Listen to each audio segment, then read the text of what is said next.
Aloha, my friends, and welcome to the Garth Wolf's podcast. So, in today's podcast, what I wanted to dive into was about what shamanism is. Now, this is a bigger topic that will probably take us more than just one, sit down to talk through and go through, and I'll bring other people in to discuss this with me as well, as I have other shamanic teachers and those that study shamanism and walk that path. Now, I myself would not call myself a shaman. I am someone that studies shamanism and is into that world and participates in ceremonies of various different things, from sweat lodges to down in Peru and other things, as well as ones that are, connecting here with the earth and so forth. So to dive into that, there's kind of these four main common topics that everybody, at least I wouldn't say maybe agrees to, but is the common grounds of shamanism. And there's different teachings and different traditions throughout all of this. But the first main one, of these four core common grounds or common repeating principles is how important transcendental states are. So these are also called shamanic states, depending on who you talk to. But it's a very key element of the shamanism path is that shamans, or those that study shamanism, aim to get into transcendental states. They have transcendental experiences, so they go into the spirit realm, or spirit realm travels is a word for it, visions, shamanic states, and they're doing this for their own personal growth as well as for others. So if a shaman is over a tribe, they might travel into a transcendental state or a shamanic state for themselves and for the tribe to receive wisdom or instruction for the tribe. Or somebody might do it for, like a client or so forth. And so that's something I have done, for my one-on-one clients, has gone into a shamanic state or on a drum journey specifically for them. This is something you can do as a group as well. But yeah, so that's part of it, is that this idea of transcendental states and the importance of them is that is what the shaman is someone that walks both worlds, that they can easily go into the spirit realm. And that's one of the common beliefs within within shamanism, is that the spirit realm and the physical realm are not separate, that they are one and the same, and that they're on top of each other. And there's just about an amount of perceiving, an amount of tapping into, being aware of. So the importance of doing that, and there's many ways that they get trained in doing that, or ways that they get trained into entering into those states, and it depends on the tradition. Like some traditions use sweat lodges, and that is the main way of going in. Other ones, it might be like a vision quest, or more of like you're going out into wilderness and you're doing like a nature dive. Other ones are like down in Peru and so forth, in the Shipibo traditions, it would be like drinking plant medicine like ayahuasca, or in some of the Andean traditions, it'd be wachuma. There's other ones too, of like one of my teachers who's a guardian of Machu Picchu, Juan de Dios Cucho. He talked about before he ever walked the path of plant medicine, before he learned to be a wachumero, and before he learned to be an ayahuasquero, he actually spent the first 20 years of his of learning about just the plants of the earth and like the energy of the earth, and familiarizing himself with the elements of fire, which is Nina, Una, which is water, along with the element earth and wind, and then also the divine masculine and divine feminine, and so forth, of those aspects out external for himself and internal for himself. And when he actually became a master of that, was part of him being a guardian of Machu Picchu and someone that leads people up that path, but also teaches about it. And so now he's not technically a retired guardian of Machu Picchu, but yeah. And so, he comes out and does different teachings and so forth. And another ceremony from them would be like a despacho, but that is like a much longer day-long thing, and that's not necessarily a transcendental state, but he learned how to get into transcendental states with using fire, with using water, with using the earth, with using the wind, with tapping into his own masculine energy, tapping into his own feminine energy, his internal self, and then understanding the collective self. Like he learned these different pathways to go into transcendental states through those. So that's another one of those. Other ones that different traditions use from time to time are also some of the other ones that different traditions use are like drum journeys is another one that people use. Technically going into like astral projection is a form of that too. And different shamanic teachers, like talk about dreaming or the dreaming body, dream walking, like how important that is. So that's one of the main common aspects is transcendental states and being able to step into those, or shamanic states, finding ways into those realms to learn for yourself as well as for those that they have stewardship over. So that would be, that tribe they're over, or like in a coaching setting, it's like for the client that, you're over, or if you're doing shamanic work for someone, which there are people that do specifically shamanic work on others, that would be a stewardship, permission slip, an agreement. Now, the second one is that shamans, or those that are on the path of shamanism, are all healers, meaning that they're on the path to heal themselves and to heal others, but it's a path of serving the collective, serving the earth. And so it's like being an earth warrior. These are, it's the idea that like, because I care so much about the earth changing and shifting, I'll do what I can to assist in its healing. And it's a little bit viewed too that the world's not necessarily broken. It's not broken and needs to be healed. It might be a little bit sick, or it might be disharmonic, or even the concept of that it wants to be a newer, higher version of itself. Like there is some transmutation that has to go on. There's some transformation. And so those that are shamans or on the shamanic path, they understand that they are healers and they make ripple effects in the world, whether those are small ones or large ones. Regardless, it doesn't matter. To them, it is about assisting, and each person walks their own path on that, but it is to heal themselves or to assist others. And so this is also like what people would come to shamans for, like different kind of herbs or teas that would help them, that's there, or like for energy work, or for spiritual guidance, or for spiritual work or soul retrieval. Those are all aspects of that. Reiki is an aspect of that, coming to ceremonies, doing breath works, and so this is a little bit too of that. There are many kinds of medicine. There are many paths of medicine. This isn't one of the main topics there, but part of being a healer is understanding that everybody has medicine, and there's a different kind of medicine that people carry and what they use with that. Like, even me being a breathwork practitioner, I use breath as a medicine. I hold transformational retreats. That is one of my medicines, is transformational retreats. Coaching is another medicine where we have one-on-one, as well as teaching courses, or like I do use drum journey to teach people different things, as well as like in some of my one-on-one coaching, I do teach people how to astral project or how to get into shamanic states. And so that is something there too, where it's like that's teaching them so that they can go study for themselves. Now that may not mean that they walk the path of shamanism or that they're going to be a shaman someday, but it's giving that skill that they can use for their own personal life.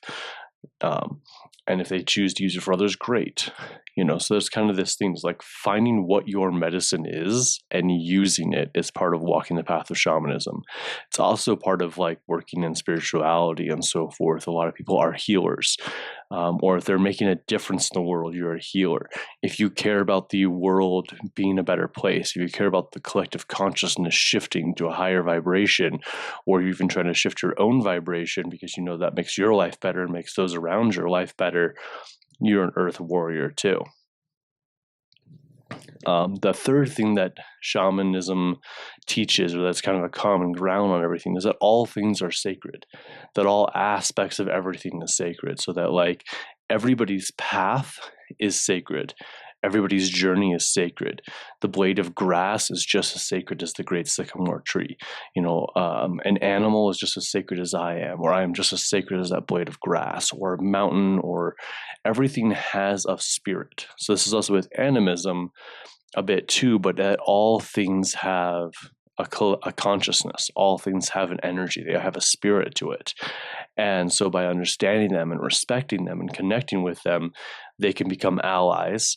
as well as also you recognizing that you are with them. And so, shamans, different ones, they might use different animals for teachings or for certain kind of medicine, or they might use plants, or they might have a spirit allies, or they might have the mountain as an ally, and this is part of that, because all things are sacred, where they go out into nature and do certain things for the earth or for those animals, or and this is also respecting the humans, realizing that humans aren't above or below any of this.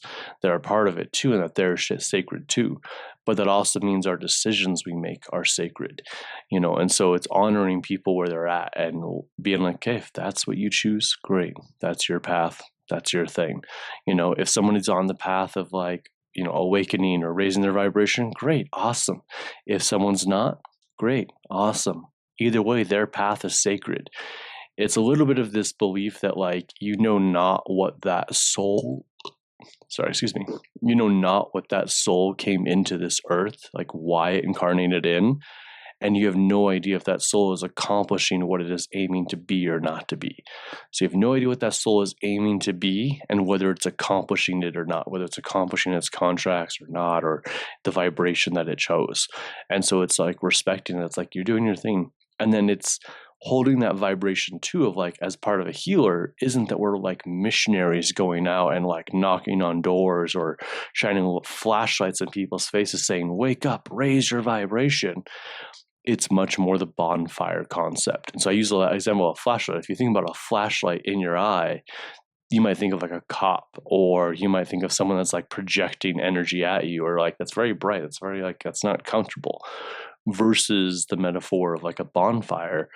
If someone's having a bonfire and it smells good, maybe they're having some food around it, or maybe they're just burning some good wood and they're laughing, or they're having a good conversation, you might feel attracted to come sit down around the bonfire and talk to them.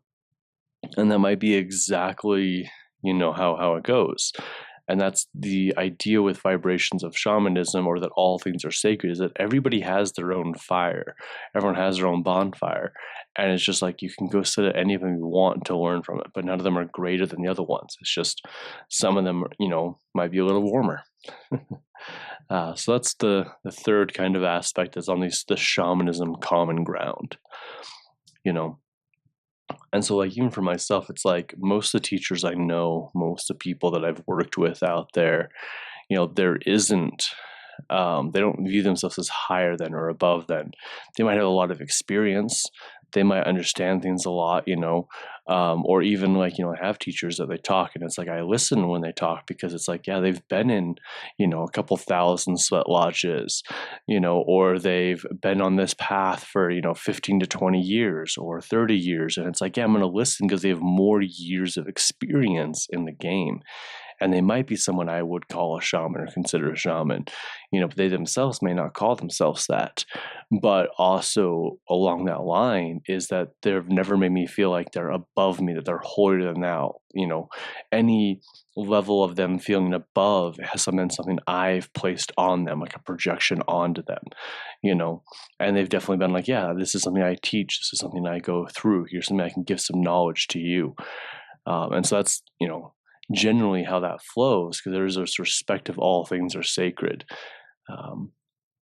And when we start to view the world as sacred, when we actually step into nature that way, when you explore different aspects of nature and you see not only other people as sacred, but you see the world as sacred, it changes the way you view the world. It changes the vibration of it.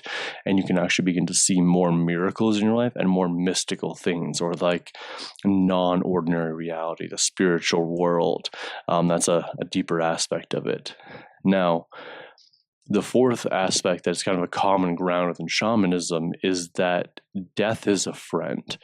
That death is not something to be feared. Now, that doesn't mean that, pain is something that's avoided, but it's understanding that death is a transition, that death is something that hangs out around us, and it's something we can touch into with, we can tap with. It's a guide, it's a teacher, and it's part of the path.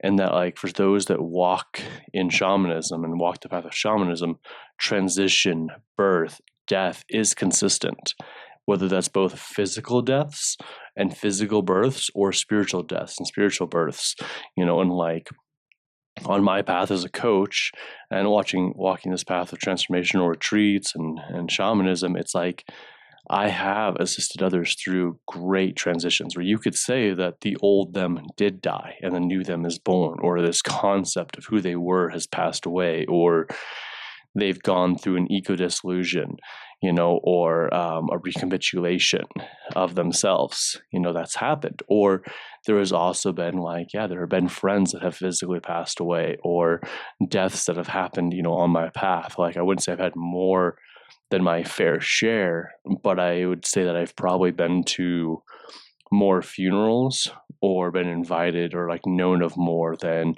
the average person on the shamanic path for a 34-year-old,